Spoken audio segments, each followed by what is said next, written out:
తుక్కు పట్టిపోయింది. అందుకే కేసీఆర్ కారు వదిలేసి బస్సు ఎక్కిండు.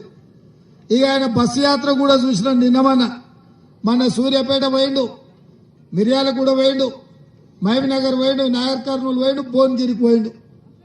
ఆయన బస్సు యాత్ర చూస్తుంటే, ఆయన ఎక్కేది దిగేది చూస్తుంటే ఎంకడికెవడో తిక్కలోడు తిరణాలకు పోతానంట ఎక్కనిక దిగనికనే సరిపోయిందంట. కేసీఆర్ బస్సు యాత్ర కూడా 4 వాటి ఎక్కియాలి, 3 వాటి దించాలి. ఆయనను ఏం పని మీద పోయినో ఆయనకే తెలుస్తలేదు, నన్ను తిట్టుకుంటే తిరుగుతుండు. 10 ఏళ్ళు ముఖ్యమంత్రి ఉండి నువ్వేమన్నా చేసి ఉంటే నువ్వు చేసింది చెప్పుకో. 100 రోజుల్లోనే 5 గ్యారంటీలను అమలు చేసిన మమ్మల్ని ఇవాళ నువ్వు తిట్టుకుంటే తిరుగుతున్నావంటే నీ దివాల కోరతనం, నీ చేతగాంతనం కళ్ళకు కట్టినట్టుగా అనిపిస్తుంది. వచ్చినెంబడే ఆడబిడ్డలకు ఆర్టీసీలో బస్సు ఉచితంగా ప్రయాణం ఇచ్చినాం. మా అక్కలను అడుగుతున్న ఉచిత బస్సు ఉంది కదా అక్క, ఎక్కడికి పోయినా, అత్తగారింటికి పోయినా, అమ్మగారింటికి పోయినా, బిర్లా మందిరం పోయినా, యాదగిరిగుట్ట లక్ష్మీ నరసింహస్వామి దగ్గరికి పోయినా, భద్రాచలంలో రాములవారి తలంబరాలు చూడబోయినా ఆడబిడ్డలకు 1 పైసా ఖర్చు లేదు, బస్సులో ఉచిత ప్రయాణం. ఇవాళ పేదలకు రాజీవ్ ఆరోగ్యశ్రీ పథకం తీసుకొచ్చి 10 లక్షల రూపాయలు ఉచితంగా వైద్యాన్ని అందించినాం. ఇదే కాదు, కష్టపడ్డ పైసలన్నీ సిలిండర్ పేరు మీద దోసుకుంటుంటే 1200 రూపాయలు పెట్టి సిలిండర్ కొనలేక కట్టెలపై కష్టాలు మళ్ళీ వచ్చేటట్టుంటే ఆడబిడ్డల కష్టాలు తీర్వానికే 500 రూపాయలకే ఇవాళ ఆడబిడ్డలకు సిలిండర్ ఇచ్చి 40 లక్షల కుటుంబాల్ని రాష్ట్రంలో 100 రోజుల్లోనే ఆదుకున్న చరిత్ర మన కాంగ్రెస్ ప్రభుత్వాన్ని. ఇదే కాదు, పేదోళ్ళ ఇళ్ల కరెంటు బిల్లు చూస్తేనే కరెంటు షాక్ కొట్టేటట్టు ఉంది. అందుకే వాళ్లకు 200 యూనిట్లు పేదవాళ్లకు ఉచితంగా కరెంటు ఇచ్చి పేద కుటుంబాలను ఆదుకొని ఇవాళ పేదవాళ్ళకి ఇండ్లు కట్టుకోనికే 5 లక్షల రూపాయలు, 4,50,000 ఇండ్లు, 22,500 కోట్లతోటి పేదవాళ్ళకి ఇందిరమ్మ ఇండ్లు ఇవ్వడానికి ఇవాళ మన ప్రభుత్వం పనిచేస్తుంది. ఇదే కాదు, తెలంగాణ ఉద్యమం అంటేనే నియామకాలు, నిరుద్యోగ సమస్య. అట్లాంటిది 3 నెలల్లో 30,000 ప్రభుత్వ ఉద్యోగాలు ఇచ్చి నిరుద్యోగుల కుటుంబాలను ఆదుకొని ఎల్బీ స్టేడియంలోనే ఆ కుటుంబాలను అందరినీ రప్పించి వాళ్ళ కళ్ళల్లో ఆనందం చూసింది మన ప్రభుత్వం. ఇవాళ ఈ దేశంలో బీసీ జనాభా లెక్క కట్టి 50% వాళ్ళ రిజర్వేషన్లు పెంచాలని బీసీ జనాభా లెక్కించడానికి ఇవాళ మనం అనుమతిచ్చి నిధులు ఇచ్చింది మన ప్రభుత్వం, మన పార్టీ. మనం ఇట్లా మంచి పనులు చేస్తుంటే నిన్న మన బీజేపీ నుంచి ఈటెల రాజేందర్ ఇవాళ మల్కాజ్గిరిలో ఓట్లు అడుగుతుండు.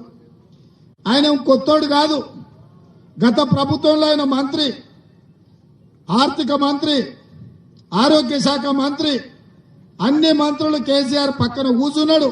కేసీఆర్ తో పాటు తెలంగాణలో జరిగిన అన్ని దుర్మార్గాలకు ఈటెల రాజేందర్ కూడా కారణం కాదా? ఆయనకి ఈయనకు పంపకాలలో తేడా వచ్చి వాళ్ళు పంచాయతీ పెట్టుకుంటే ఈయనను బయటికి పంపిస్తే బయటికి వచ్చాడు.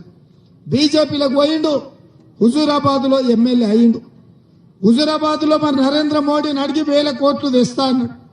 1,000 కోట్లు తెచ్చి హుజూరాబాద్ అభివృద్ధి చేసి ఉంటే మన ఎమ్మెల్యేగా హుజూరాబాద్ లో ఎందుకు ఓడగొడతారని నేను అడుగుతున్నా.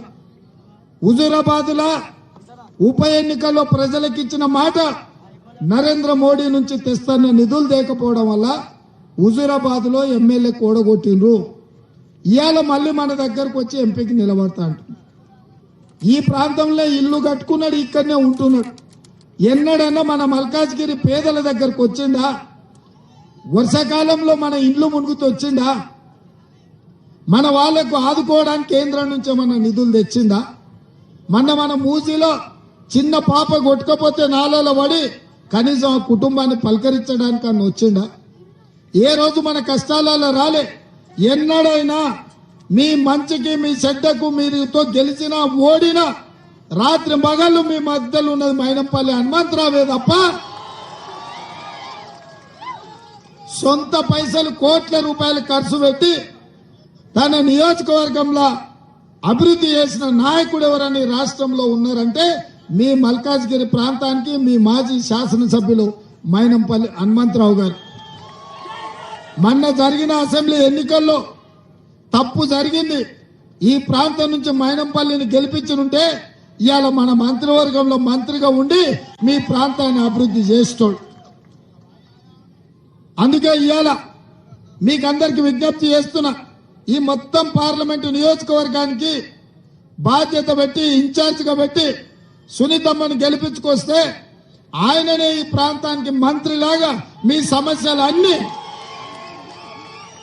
ప్రభుత్వంలో మాట్లాడి ఆ సమస్యల్ని పరిష్కరించే బాధ్యత సోదరుడు మైనంపల్లి హనుమంతరావు గారికి పనిచేసి పెట్టే బాధ్యత నాది. ఆనాడు కొడంగల్లో కక్ష కట్టి నన్ను ఓడగొడితే 14 రోజుల్లోనే ఈ ప్రాంతం నుంచి ప్రశ్నించే గొంతుగా నన్ను గెలిపించింది మీరు. ఈ మల్కాజ్గిరి అసెంబ్లీలోనే 11,000 మెజారిటీ ఇచ్చి ఆనాడు నన్ను ఎంపీగా గెలిపించారు. మీరు అండగా నిలబడి నన్ను గెలిపించింది కాబట్టి, నన్ను ఎంపీగా గల్లీ నుంచి ఢిల్లీకి పంపించింది కాబట్టి కాంగ్రెస్ పార్టీ పిసిసి అధ్యక్షుని చేసింది. ఆ బాధ్యతని రాష్ట్రం మొత్తం తిరిగి ఇవాళ కాంగ్రెస్ పార్టీని అధికారంలోకి తెచ్చి నేను ముఖ్యమంత్రి అయినా, ఈ రాష్ట్రానికి నేను ముఖ్యమంత్రి అయినా అంటే అందులో మీ భాగస్వామ్యం ఉంది, మీ ఆశీర్వాదం ఉంది. మరి ఇవాళ నాకు ప్రభుత్వం ఉంది, మీకు మంచి చేయాలన్న ఆలోచన ఉంది. కానీ దురదృష్టవశాత్తు మన మైనంపల్లి గారు ఇక్కడ ఎమ్మెల్యే గెలవలే.